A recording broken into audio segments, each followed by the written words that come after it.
really grateful to have Tony Booker and Anthony Johns along to talk to us about angling and nature conservation in the Colne Valley.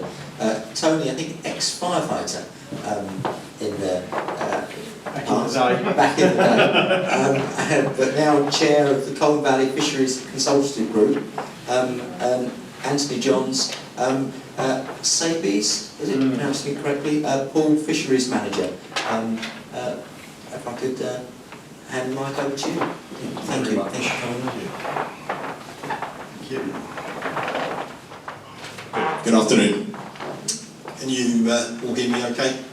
I actually hate using mics. I can normally shout loud enough, but it is quite a long room.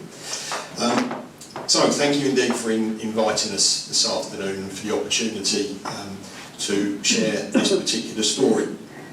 The way that we're going to try and do this is I'm going to give you 10 minutes or so as an introduction and background to the project. Tim has already noticed I've unashamedly stolen a couple of slides from him, actually, from a previous presentation, so he knows to some degree what's coming. And then I'm going to hand over to Anthony to really talk about the project, particularly at this fishery in Hertfordshire, in Sabey's Pool, which is a wonderful case study, I hope you'll agree, and you know, it's something for us all to be kind of really proud of. So there's some really important background actually that predates anything to do with these particular courses that we're going to talk about today. And importantly for that is that there's a guy, I'll tell you a bit more about him in a moment, but Mike Healing, who was to magically he appears, thank you. So Mike Healing set up the Colne Valley Anglers Consultative as it was right back in 2003, and that was later to become the Colne Valley Fisheries Consultative, and importantly later to that still was that Mike was actually awarded an OBE for his services to angling. It's been, you know, my great privilege really to work with him ever since on the Fisheries Consultative and indeed other projects.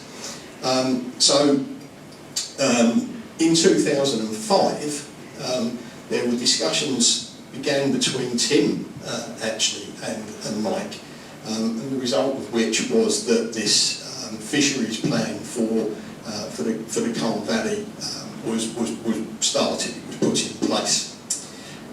So if we go on to that to 2008, there was a very important wetland survey undertaken in the lower part of the Colne catchment, and the importance of fisheries as wildlife refuges and habitats really began to emerge at that point.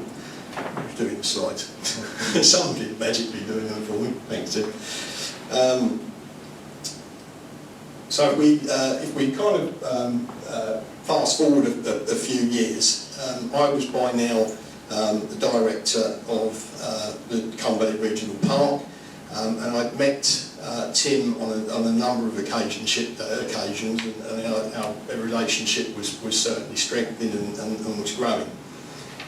In 2017, which is where we are here, CVFC, as we were by that time, the Fisheries Consultative, invited Herts and Middlesex Wildlife Trust into a series of discussions. We knew that they were going to be some difficult discussions at times, and this is one of Tim's slides. It was actually his words that they were fierce conversations at times, and they were, because there were always going to be you know, areas, if you like, issues over which we were going to disagree, and on occasions, even to this day, we still do. But importantly then, as we do now, we realise that there is so much more that binds us together, that we work through those issues, hopefully for the good. Next slide, thank you. So in 2018, a massive opportunity was presented to us to be able to take forward some of the aspirations that we had and that was, as you can see, it was a landscape partnership project. The Colne Valley Regional Park had put together a successful bid to National Lottery Fund, and we were able to start thinking about the projects that we would deliver under that. Tim and I had been involved in the work leading up to that, and indeed worked together on the steering group through the delivery phase of that project. So one of the things, the aims, if you like, or the particular project that we were setting up to work together, as you can see, to achieve integrated management of fisheries with balances, provision of satisfying angling opportunities, conserving and increasing biodiversity to the benefit of the Colne Valley. Now that sounds very easy, but if you work with anglers, it wasn't. It was huge. It was going to be a massive step forward. And having committed ourselves to this, we then thought, goodness me, or words to that effect, what have we done? How are we actually going to be able to deliver this? So we needed a serious huddle in a darkened room, and we got together with a number of us. There we are, you can see us there, sort of locked away, actually in a room at Croxley Hall Fishery, and we did indeed manage during the course of those conversations, remarkably, to come up with this light bulb moment, if you like. And if we can go to the next slide. It was really to actually train the anglers, so to move away from the concept of us actually doing stuff for them, but to train them to be able to deliver fisheries and wetland management training through the angling club. It's going to help the anglers to produce fishery management plans and provide initial funding for works, and support angling clubs to implement the plans and deliver the enhancements for fish and wildlife. All good so far. So, next slide, thank you very much. So lots and lots of work later. I haven't got time to kind of tell you all about that today. But we actually, we started, if you like, 5-day course. It was accredited under the AQA system and included 4 modules, as you can see: fishery management, wetland ecology, management planning and managing change. All delivered by a team of really expert tutors. They were leaders in their field in this country, probably the most respected actually. Fishery consultants, managers, ecology managers, some of the best in the country we were able to get hold of to do this. You can see from the photos there a series of courses. Some had to be partly online because of COVID, some fully online, some were in person. So even that in itself became quite a challenge. Big shout out during that period of time to, some of you may have known him, was Gavin Bennett, who was with the Hertfordshire Middlesex Wildlife Trust at the outset of these courses. And we worked together to arrange and deliver that first course, and then subsequently to Lydia Murphy, who during the course of this became Lydia Ennis. She was married, obviously. I'm pleased to say that Lydia and I are still referred to as the dream team. Goodness knows why, but many people do. Lydia remains a huge loss to the catchment, and I just hope that one day, I'm sure Anthony would support that, we will get the opportunity to work with her again. So, next slide please. So yes, you can all say "ah" now. So, this was really important because the landscape partnership project I referred to was actually 19, or made up, consisted of 19 projects. And another one of those was to ensure that water voles didn't become extinct within the Colne Valley. And you think, wow, what a statement that is, to stop water voles becoming extinct. So it kind of became our cornerstone, actually, and was just so important that that this and the Angling Nature Conservation Project almost became one and the same for duration. So if you flick over winter. These are just examples of the kind of management plans that were written as a result of the course. I'll go on to the numbers of them in a minute. What's important is that I don't think there was one of those plans that didn't mention water vole management, habitat management within those plans. In fact, some of them, and certainly the one that I actually wrote for a stretch of the River Colne alongside Stockers Lake, which I'm sure many of you will be familiar with, was 95% about water vole habitat and 5% about anglers and fishing. And that's just the way that things panned out, so it really was important to us. So how did we do? We can just drop over. Thank you. So to date, and these numbers are increasing actually all of the time, because we're kind of getting knock-on training that's going on. We've had 44 anglers trained in fishery and wetland management, 28 fisheries engaged in that management planning, and 23 sites delivering enhancements for fish and wildlife. Now, those aren't quite impressive numbers, but when you consider that 23 sites delivering improvements, you've got to bear in mind that some of those fisheries are actually looking after hundreds of acres. And if you look collectively at what goes on down through the Colne catchment, there are thousands upon thousands of acres of bodies of water and ideal wildlife habitat that is managed by anglers. So it's you know, whether you agree with angling or not, and I fully appreciate that there are some people that don't, the fact of the matter is that without that engagement and without getting those people on board, we would have a far less kind of vibrant, if you like, could call it maybe some sort of nature recovery strategy, but maybe probably best I don't go there today. That's another story. But yeah, as I said, those numbers are kind of increasing all the time. So just one more, please. And we've got 10 kilometres. That definitely is increased of river habitat managed for voles.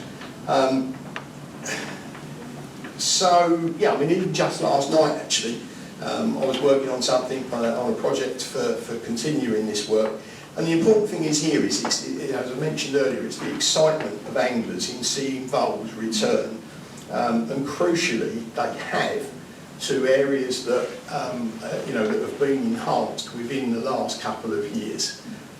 So as I said, it's all kind of the fact that Anthony and I are here today. We met at the very first course back in 2019.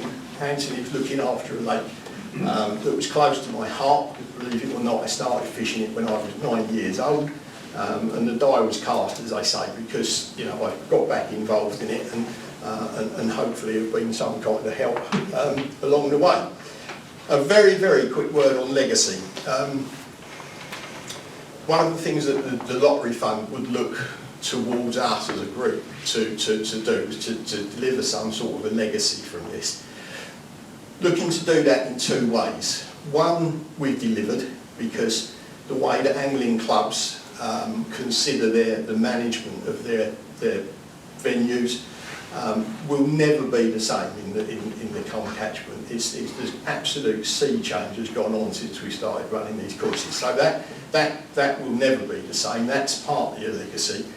The other thing that we're looking to do now is to take these courses nationally. We've had numbers of hurdles that still keep getting put in our way, but we are getting there slowly. And again, ironically, Friday night, late last night, I was doing emails because we look as though we may have found a college or a university that will be the new accreditator for us, and it may give us the opportunity to move forward with this. So let's hope that we can achieve that, because it's really, really important that we do. So enough for me. I'm going to hand over to Anthony, as I said, to take you through this case study and enjoy.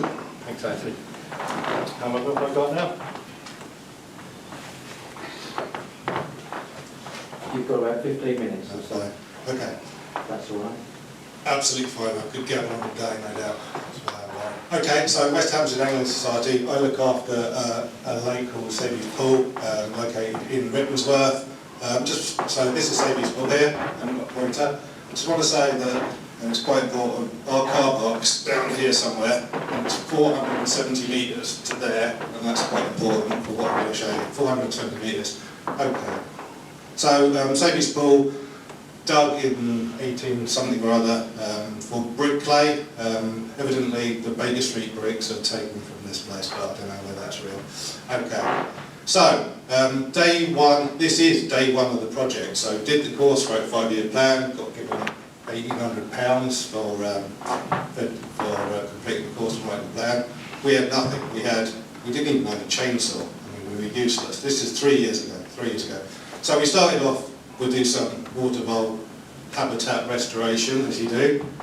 So essentially, no one had managed this lake for many years, and you can see it's all fallen trees, lots of trees. We were removing lots of trees, basically restoring the habitat because we want aquatic plants to grow. So that was kind of the first 2 working parties we ever did. It's my wife. So these are sort of before and afters. So cleared it, planted it, water vole habitat restoration. A lot of what we do is cutting things down, actually, and planting plants, as you'll see as we go on. But it's quite nice to see these. Terrible for not taking before and after photographs. When you're managing 8 or 9 anglers on a working party, very hard to do, but we have got some, so these are before and afters, so nice to flick. I mean, all these plants, as you'll see later on, all these irises are all planted by us. I think all the anglers just think they just appear magically, but they're all planted by us. All these are taken by Tony, the ones in between, at the lake, so these are all from the lake. Again, we work through the winter. Generally we don't work in the summer, we do invasive and native stuff in the summer. So these just illustrate where basically we're cutting down trees, which sounds horrendous, but there's lots of trees, but there isn't much aquatic habitat. So that was our first chainsaw from Lidl. It lasted 1 working party. We killed it. So, yeah, and we never stop, whatever the conditions, we go. So this, we have now completed in the 3 years, basically we've cleared this whole bank. So fishing from that side and, well, habitat on this side really. This is the fun bit. So that's Lydia that Tony referred to from the Hertfordshire Middlesex, helping us out on the working parties. Again, we don't stop, even we do flood, and we just keep going. That guy in the boat didn't turn up with any Wellingtons, so so that is that area there. After we've cleared the trees and allowed the sedges and various plants to grow. So we've spent 3 years clearing that bank. In fact, the entirety of last winter was just clearing the bank. It was quite brutal and fairly horrible, actually. But these pictures just illustrate, this one in particular, this is the site where we first discovered water voles back on the lake, and that's the important thing to say. We had water voles sort of 25 years ago when I first joined the club, so you'd see them regularly. And we had kingfishers nesting at the lake, and all of that gone. Because it hadn't been managed, the habitats just weren't there. Really, this was the first area really we got to, and it looks even more amazing than this now. And you can see it's just perfect for water voles, that's amazing. That was, that break on one of the working parties. So, Project Water Vole, a lot of this is around water voles, but this was Project Kingfisher. So we had kingfishers nesting in this area 25 years ago when I first joined the club, but I hadn't seen them for years. So, I mean, we're always looking for funding. I won't lie to you, a big part of the course taught us how to write these plans, how to attract funding, and there is money. So this was a funded project, day one Kingfisher project. I told the guys that it would take 2 working parties, and I think 8 or 9 weeks later we were still doing it. So again, clearing the area, chopping down trees. This was the high bank, and we basically dug, I think it was about 10 foot of sheer bank, and it took weeks and weeks and weeks. That was our petrol generator that exploded one day. It sounded like a shotgun going off as the spark plug flew out of the thing. So, yep, simple I said, just dig the bank out straight and lob a couple of boxes in, which we did, and we did, and we did. And obviously that's the Kingfisher box going into place. We had no idea whether this would work. It was just something we'd seen on the internet and thought this would be a nice idea to do. Yeah, through the snow, just went on for weeks. So this is what happens typically when you put a Kingfisher box in. They just dig a hole next to your Kingfisher box, which is what they've done. So this is 3 years ago. We did it in the winter and we had them in the spring, which was quite amazing. I mean, the anglers love them. There's no fishing in this bank really. You sit on the other side and yeah, they're just there all day long. This was interesting. When we first dug it, they were obviously incredibly nervous at the holes, so they'd just sit outside showering at the holes for hours. Again, sitting there, just sit there. But, again, shots taken by Tony. They're just there the whole time. I was fishing on last Sunday and it's just amazing. A bit fast. So I think last year, I think they had 3 broods last year, which I think is quite a lot, but I think, I'm not heard of that. Yeah, they certainly seem to. And they've had, yeah, they're in there every year now. Not in our boxes, always in their own holes. Right, so this was Tim's idea. I don't know if you remember us having this idea. This is Operation Spit. So this lake was used. It was connected to the canal. So there was 4 spits all along it where they used to load the barges with bricks, and they just degraded and basically disappeared. And Tim said, it was quite shallow bays here. Tim said, oh, this would be lovely water vole habitat. Be nice if we could rebuild these spits. That'd be an easy job for you guys to do. So that's why 470 yards. You can't get any plants into this lake. It's only got a small access. It's all wheelbarrows. So I convinced there's 3 spits here and there's a 4th one. The guys were, yeah, we'll just rebuild these. How hard can it be? So we cleared the trees, as you do. Clearing. And then what we decided we'd use corrugated, make some frames, fill it with hardcore, put some soil on, dish bash bosh. How long would that take? Really easy. Yeah, weeks. So then we decided we couldn't actually get the hardcore from the car park, which was 470 yards away, 400 metres away. So we would have to bring it to that side of the lake, build a punt, and then punt it all across. So the hardcore goes to the car park, guys wheelbarrow it down and take it across. 40 tonnes later, yeah, it was absolutely devastatingly hard. We only capsized the boat once, so somewhere in the middle of the lake is a barge full of gravel, but that doesn't really matter. And then, yeah, the soil was worse than the hardcore actually. That just went on forever. So you can see, we made metal frames, backwards and forwards with the hardcore, guys walking backwards and forwards from the car park with this. It just went on for weeks and weeks. Hearts of Middlesex actually paid for these, part of the project funding the coir rolls to wrap around. Yeah, we thought we'd store them, we're amateurs at this point, because we stored them in the lake. Of course, as soon as you store them in the lake, they weigh ½ a tonne each. The key is to keep them dry. We've come a long way. So, yeah, you can see it attached to the coir rolls. So, this took weeks, yeah, months. I wouldn't do it again. So just as it progresses, really, you can see the guys on the other side. They were deeply unhappy by this stage. So that was sort of the summer after we made them. And I did take some shots. Yeah, so I took these shots just a couple of weeks ago. So they've been established for a year now. There's water voles on them. Yeah, they're quite bad. Crocodile on them, but I mean it's all planted. It's absolutely beautiful. But you can see these habitats now, the lilies, and they're just perfect for water voles.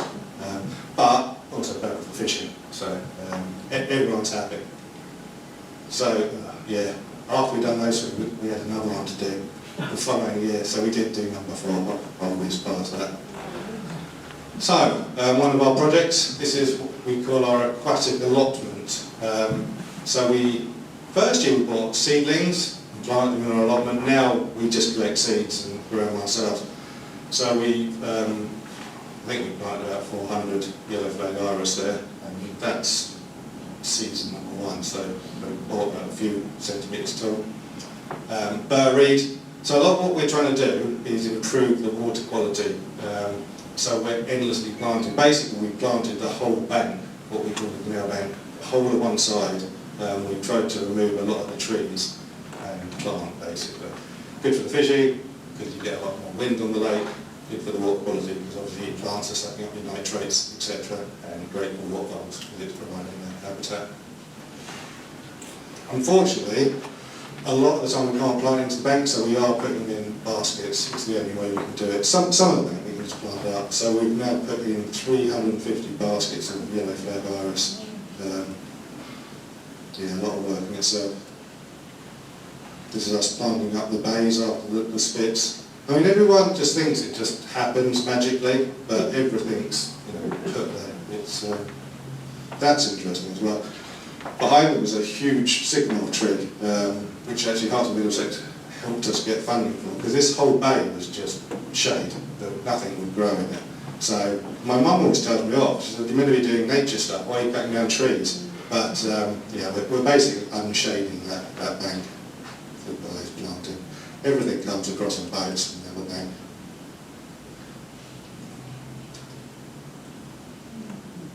Planting. Yeah, and then people say, "Oh, doesn't that look nice?" So that's the kingfishers in the background and the irises. So we have a river running past the end, and that's a bund. So we use a lot of these hazel faggots around the lake, which we get from a guy, a secret location which I'm not giving up. Us planting up the bund. So basically, these are yellow flag iris into some hessian sacks, then they were put into the faggots on the bund. Again, I mean, this is all water vole habitat restoration, basically. So that's my secret faggot supplier somewhere in the world, which again, so that's Graham, and he's got so once or twice a year we all nick off to the secret location to pick up 50 or 60 faggots, depending on how many he's made us over the winter. We could use hundreds. So yeah, we've now progressed. I think we've now got 3 or 4 chainsaws through various funding. We've also had guys properly trained. Everything leading from the course is to get people properly trained, not just go ahead and use a chainsaw. So we've got 2 guys that we've got funding for. There's lots of funding out there. Took 2 days off work to go and get properly trained, because you have to have health and safety nowadays. So there's Nigel, he'd never used a chainsaw before that course. Again, we own a lot of gear through the funding. That's our pole saw. Some trees are just too big for us to cut down. That was before pre-project spit. I think we received say about £30,000 or £40,000 in funding to remove some of the bigger trees that we couldn't along the far bank. We don't just remove trees, we have put trees back where we want trees. Yeah, this is set further back, and we want to grow some trees in this area, so we planted a load of hazels there. Silvertexy, I don't know if this is a fisheries management, so to encourage, it does 2 things. It reduces silt, but it also increases the invertebrates. So once a year, or twice a year, we're putting about 1.5 tons of powdered chalk called Silvertex. This was all information we learned on the course, and it's made a huge difference to the amount of invertebrates in the lake. So the first year we didn't even own a motor for the boat, so we rowed it in, which took nearly the whole day. Now we own a motor. And this has all happened in 3 years. We've moved on a long way. Invasive non-native species, in this case, Japanese knotweed, that's Tony spraying, he's obviously been on a funded course. Lots of stuff called? Virginia creek. Virginia creek, oh yeah, something. Looks like that. We have a lot of Virginia creek, but the anglers will like it. Oh, doesn't that look nice? Especially this time of year, it does. But unfortunately, it shades out all the other plants. So we have basically on native species days, just collecting that. Biosecurity, so that we don't spread nasties. We have all our own lake, own nets, and any wet gear now the lake provides. So that's what this is about. This kind of fishing. Crayfish, so invasive non-native species, massive problem with their burrowing and money in water, etc., etc. So we at least once a week collect crayfish. That was a byproduct of the fight net. So that's relatively average evenings catch from us. I think we've taken out over half a tonne now, haven't we, the last couple of years of crayfish. An awful lot of crayfish. Mink raft, this is all, I mean, illustrating things we learnt on the course. We have loads of kit now. This is a generator that not only allows us to work at the lake, but it powers our aerators if there's an oxygen crash. So I was doing a test run. This was, we got some more funding from parts of Middlesex actually, and they put down a base for a container, which sounds a silly thing, but actually we had nowhere to store all this new kit. So getting a container, which is now set on there, was a really big thing for us. Firstly, that's Country File, which was a big, to be recognised and chosen to build a session of Country File. Bat talk, so what we've learned, and the bat talk was amazing. You'd think that a bunch of anglers wouldn't be interested. We had more people turn out, I think we had over 40 anglers and their partners turn out for that bat talk. It was amazing. And I said to the guys, if you're really good, I'll buy you some fish at the end of that, which is kind of the point. So we had a stocking last year of some really pretty fish. So there's Lydia again. 2 of us got traded in Water Voles surveys, so we can survey our own lake, tic-tacs, our fish, which is kind of what it's all about at the end of the day for us. And I bet that showed there's Lydia on one of the working parties. Yeah, we had to stop using the chainsaws, but we didn't stop working. So, and I think this is an important slide. At the beginning we were called West Hampton Angling Society. The last AGM we changed our name to West Hampton Angling and Conservation Society because we were just doing so much conservation stuff, the guys said, yeah, let's go for it. So, that's it. Thanks, Lily.